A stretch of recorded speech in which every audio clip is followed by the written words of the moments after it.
Side వచ్చా మాల అయిపోయిన వాళ్ళు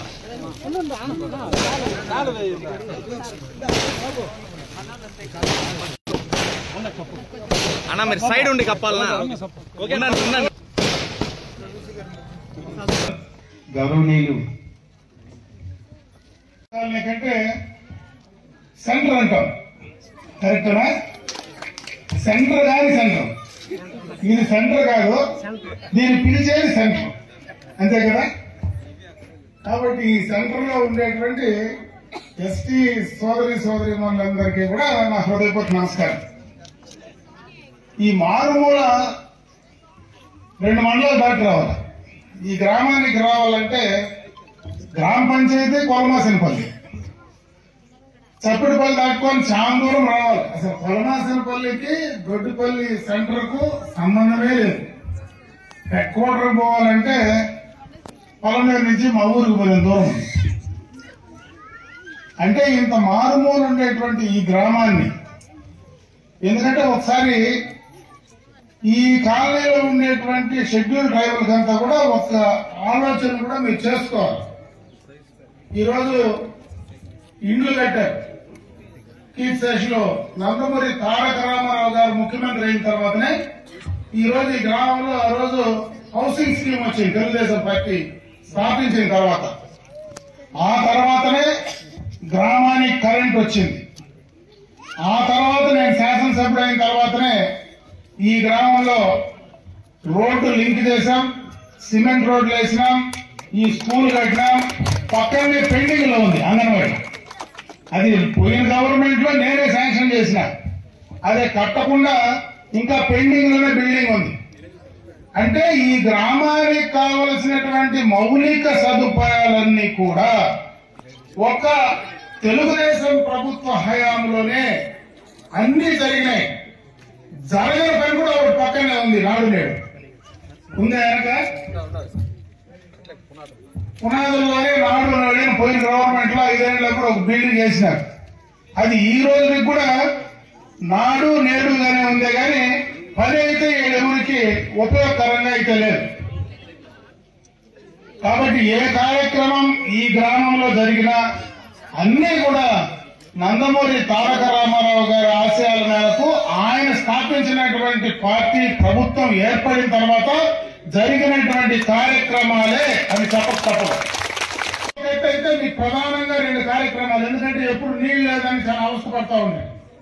పోయినసారి పోయిన గవర్నమెంట్ లోనే మీరు నీళ్లు లేదంటే 2-3 బోర్లు వేసినాం, అంతే కదా? ఆ రోజు మోటార్ లేదంటే మోటార్ వేసినాం. మళ్ళా మొన్న అధికారం వస్తానే ఆ మోటార్ జరిపింది, అంతవరకు ఉండింది, మొన్న జరిపింది. మళ్ళా మొన్న కూడా అదే మోటార్, కొత్త మోటార్ ఇస్తేనే ఈరోజు నీళ్లు తాగే పరిస్థితి ఈ గ్రామంలో ఉంది. అంటే ఇవన్నీ కూడా ఎందుకు చెప్తా ఉన్నానంటే, ఒక్కసారి గ్రామానికి సంబంధించి ఏం చేశాం, ఇంకా ఏం చేసుకోవాలి, ఇంకా చేయాల్సిన పనులు ఉన్నాయి. ఈరోజు ఆనాడు కట్టినటువంటి ఇండ్లన్నీ దాదాపు 30 ఏళ్ళు అయింది. ఈరోజు మళ్ళీ కూడా శాశ్వత గృహ నిర్మాణం చేయాలి. ఎందుకంటే ఆ రోజు వెంకటరత్నమన్న సర్పంచ్ గా ఉండేటప్పుడు ఆ యొక్క ఇండ్లు ఆ రోజు ముందుబడి, ఎందుకంటే ఆ రోజు ఆయన ముందుబడి చేసి, ఈ సెంటర్ అంటే ఆయన ప్రేమ ఎక్కువ. ఎప్పుడు ఏది మాట్లాడినా సెంటర్ గురించే మాట్లాడతాడు. ఆ రోజు ఇది సెంటర్ కాని సెంటర్ అని చెప్తుంది కదా, దేనికి సెంటర్ కాదు, పేరు మాత్రం సెంటర్ అని వచ్చింది. అంటే ఆ ఇండ్లు, కొత్త ఇండ్లు కట్టాలా. నేను ఇప్పుడే ఎంఆర్ఓ గారితో మాట్లాడినా, ఇక్కడ పక్కనే ఎక్కడైనా ప్రభుత్వ స్థలం ఉంటే తీసుకొని పట్టాలు ఇప్పించడం ఒక ఎత్తు అయితే, మొన్న ఈ ప్రభుత్వం ఏర్పడిన వెంటనే మీకు అనుభవ ధృవీకరణ పత్రాలు ఇమ్మని చెప్పాం ఎంఆర్ఓ గారికి. ఆ రోజు అందరికీ అవకాశం లేదు, కానీ కొంతమందికి మాత్రమే ఆ అనుభవ ధృవీకరణ పత్రాలు వచ్చినాయి. ఇంకా ఎవరైనా ఆ ఉండే ఇండ్లు తీసేసి కట్టుకుంటారని కానీ ముందుకు వస్తే ఈ రోజు అవకాశాలు పుష్కలంగా ఉన్నాయి. ఎందుకంటే ఇక్కడ ఉండేది అందరూ కూడా ఎస్టీలు కాబట్టి ఖచ్చితంగా కూడా కొత్త ఇండ్లు కట్టుకొని మీరు ముందుకు వస్తే అందరికీ కూడా ఇండ్లు కట్టించడానికి ప్రభుత్వం సిద్ధంగా ఉందని చెప్పి ఈ సందర్భంగా మీ అందరి దృష్టికి తెస్తా ఉన్నాం. లేకపోతే కరెంట్ ఉన్నాయి, నీళ్లు ఉన్నాయి, ఊర్లో సిమెంట్ రోడ్డు ఉంది, మొన్న డ్రైన్ కూడా ఈమె కొంతవరకు కట్టి వదిలేసింది, అంతే కదమ్మా. కాబట్టి డ్రైన్ కంటే కూడా ముందు మనకు రోడ్డు చాలా అవసరం. ఈరోజు మనకు చప్పిడిపల్లి క్రాస్ లో నుంచి అది తార్ రోడ్డు అయిపోయింది. ఆ రోడ్లకి ఈ రోడ్డు లింక్ చేయాలా. ఖచ్చితంగా రేపు మళ్ళా కొత్త సంవత్సరంలో ఈజీఎస్ వస్తే ఎస్టీ గ్రాంట్ కింద ఒకవేళ ప్రభుత్వంలో కూడా ఎస్సీ ఎస్టీ యాక్షన్ ప్లాన్ లో డబ్బులు ఖర్చు పెట్టేటువంటి అవకాశం ఉంది. ఈరోజు మీకంతా బంధువులు జగమర్లో ఉంటారనుకుంటా. బంధుత్వాలు ఉన్నాయి జగమర్లో? ఉన్నాయా? ఈరోజు జగమర్ల కాలనీ మీకంటే ఎన్నో అడవిలో ఏనుగులు సందులో పోవాలి.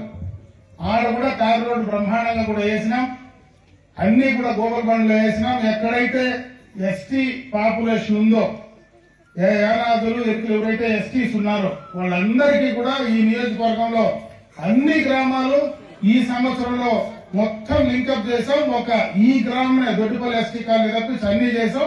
త్వరలోనే రేపు రాబోయే కాలంలో ఏ నిధులు వచ్చినా కూడా దీన్ని కూడా డైరెక్ట్ గా మీకు లింక్ చేసి దీన్ని కూడా తార్ రోడ్డు చేయడానికి తప్పనిసరిగా కూడా మేము ప్రయత్నం చేసిస్తామని చెప్పి సందర్భంగా మీ దృష్టికి తెస్తా ఉన్నా. అదేవిధంగా ప్రభుత్వ పరంగా ఎన్నో సంక్షేమ కార్యక్రమాలు ఈరోజు మీకు అందిస్తా ఉన్నారు. ఈరోజు ఉచితంగా మీ గ్యాస్ కనెక్షన్లు ఇస్తా ఉన్నారు. వస్తా ఉన్నాయి కదమ్మా, గ్యాస్ కనెక్షన్లు ఉన్నాయి. పిల్లలు చదువుతా ఉంటే వాళ్ళకి డబ్బులు పడినాయా? తల్లిదండ్రులకు డబ్బులు పడినాయి. 3 బస్ ఎక్కుతా ఉన్నారు, అడిగి పోయి చప్పుడుపల్లికి పోయి ఎక్కుతా ఉండవు లేదా? అన్ని కూడా చంద్రబాబు నాయుడు గారు ఏమైతే చెప్పారో అవన్నీ కూడా పూర్తి స్థాయిలో సూపర్ 6 పథకాలు ఏవైతే ఉన్నాయో అవన్నీ కూడా మీకు సంక్షేమ కార్యక్రమాలన్నీ ఇవ్వడం జరిగింది. అభివృద్ధి పరంగా 1-2 ఉంటే వాటిని కంప్లీట్ చేసి త్వరలోనే మీకు ఇచ్చే కార్యక్రమం చేస్తాం. అయితే ఈ రోజు మేము వచ్చిన పని అయితే ఈ రోజు మీకు సైకిల్ గాని అదే విధంగా ఈ యొక్క డైపర్ లేదు రేషన్ వచ్చి మామూలుగా మీకు వచ్చే రేషన్ ఎట్లా వస్తుంది, కొంచెం పేదోళ్ళు ఎక్కువ ఉంటే అన్ని వంటకు కావాల్సినటువంటి పప్పు ఆయిల్ అన్ని కలిపి 9 నెలలకు, అవునా? ఇస్తే మీరు 9 నెలలు ఇస్తామని చెప్పి కాబట్టి 9 నెలలు ఇస్తామని చెప్పారు. 9 నెలలు మీకు అడిషనల్ గా వాళ్ళ నుంచి కూడా మీకు లబ్ధి వస్తుంది. ఈ రోజు చలికాలం కాబట్టి బెడ్షీట్లు కూడా తెచ్చినారు. మిగతా ఈ మధ్యనే గత ప్రభుత్వంలో ఆ రోజు ఈ రోప్స్ ఒక మంచి కార్యక్రమం. ఆ రోజు ఈ డైపర్లు ఏవైతే బయోడిగ్రేడబుల్ తెలుగులో చెప్పాలి కదా వాళ్ళకి అర్థం కాదు.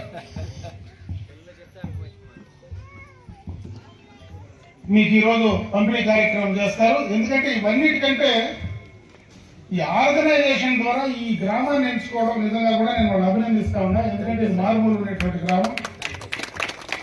వాళ్ళు చేసే పనులు కూడా, ఎందుకంటే ఈ యొక్క కార్యక్రమాలు ఏది చేసినా ఎక్కడో ఒక చోట పేద ప్రజలకు లబ్ధి చేకూరిస్తే అది అందరికీ కూడా సంతోషమే. కాబట్టి ఇక్కడ మేము ప్రజాప్రతినిధులుగా, నేను కానీ ఎంపీ గారు ఉన్నారు, మేమందరం కూడా మీరు చేసే పనులకు మంచి పనులకు ఖచ్చితంగా కూడా మా సహాయ సహకారాలు ప్రభుత్వ పరంగా 100% మీకు ఉంటాయని చెప్పి ఈ సందర్భంగా మీ అందరి దృష్టికి తీసుకొస్తూ వీటన్నిటినీ కూడా సక్రమంగా వాడుకోమని కూడా తెలియజేసుకుంటున్నాం. మొన్న ఈ మధ్యన ఉన్నారు కదా కల్లిగుట్టులో ఉన్నారు. దాదాపు కల్లిగుట్టు మొత్తం సీసీ రోడ్డు వేసినాం. ఎందుకంటే కింద దారే లేదు దాన్ని. కంప్లీట్ గా 7 గంటలలో ఎస్టీ కాలనీ ముసలిమేడు కాడ ఆ ఎస్టీ కాలనీ 7 గంటలలో కౌంటింగ్ దాటి బయట రావాలి. ఆడ కూడా దాదాపు 4 కోట్లతో ఈ మధ్యనే కంప్లీట్ చేసినాం. అందుకే చెప్తున్నా, ఎందుకంటే ఎస్టీస్ ఎక్కడైతే ఉన్నారో వాళ్ళన్నీ కంప్లీట్ చేసినాం. ఒక సెంటర్ మాత్రం పూర్తిగా పక్కా రోడ్డు మిగిలిపోయింది. కాబట్టి ఈసారి దాన్ని కూడా కంప్లీట్ చేస్తే 100% ఎస్టీలు ఎక్కడెక్కడ ఉన్నారో వాళ్ళందరికీ కూడా పూర్తి స్థాయిలో 100% రోడ్డు సౌకర్యం అన్ని సౌకర్యాలు అయ్యేటువంటి అవకాశం ఉంటుంది. కాబట్టి ఈ ప్రభుత్వం ఇచ్చేటువంటి సంక్షేమం కావచ్చు, ఈ కార్యక్రమాలన్నీ కూడా బాగా ఉపయోగించుకోండి. అప్పుడే ఎంపీ గారు చెప్పినట్టు పిల్లల్ని చదివించడం మాత్రం మర్చిపోవద్దండి. నేను ఎందుకు ప్రత్యేకంగా మీకు చెప్తా ఉన్నానంటే, మామూలుగా మేము ఎప్పుడన్నా ఊర్లోకి వస్తే మనిషే దొరకతారు ఎప్పుడు నేను వచ్చినప్పుడు. ఈ రోజు అయితే ఉన్నారు పాపం, వీళ్ళు పట్టి పెట్టినట్టున్నారు. నేను ఎలక్షన్ లో వచ్చినా ఉండరు, ఎప్పుడు వచ్చినా ఊర్లో చూద్దామంటే మనిషి దొరకడు, ఉండరు. మదే నేను చెప్తా ఉన్నాను. నేను అన్నిసార్లు వచ్చి తప్పించుకొని వెళ్ళిపోయాడు, ఒకరిని కూడా కనపడ. పూర్తి స్థాయిలో చూస్తా ఉన్నాం. లేదంటే 9 గంటలకన్నా రావాలా, లేదా తెల్లారితో 5 గంటలకన్నా రావాలా. కాబట్టి ఈ రోజు ఇందరినీ కూడా ఇక్కడ మిమ్మల్ని అందరినీ చూసే అవకాశం కల్పించినటువంటి ఈ దొడ్డిపల్లి ఎస్టీ కాలనీకి సంబంధించినటువంటి మీకు, ముఖ్యంగా ఈ కార్యక్రమాన్ని ఇక్కడ ఏర్పాటు చేసి మమ్మల్ని అందరినీ కూడా ఈ రోజు ఈ గ్రామానికి రప్పించినటువంటి రోప్ సంస్థకు కూడా మనస్ఫూర్తిగా కూడా నేను కృతజ్ఞతలు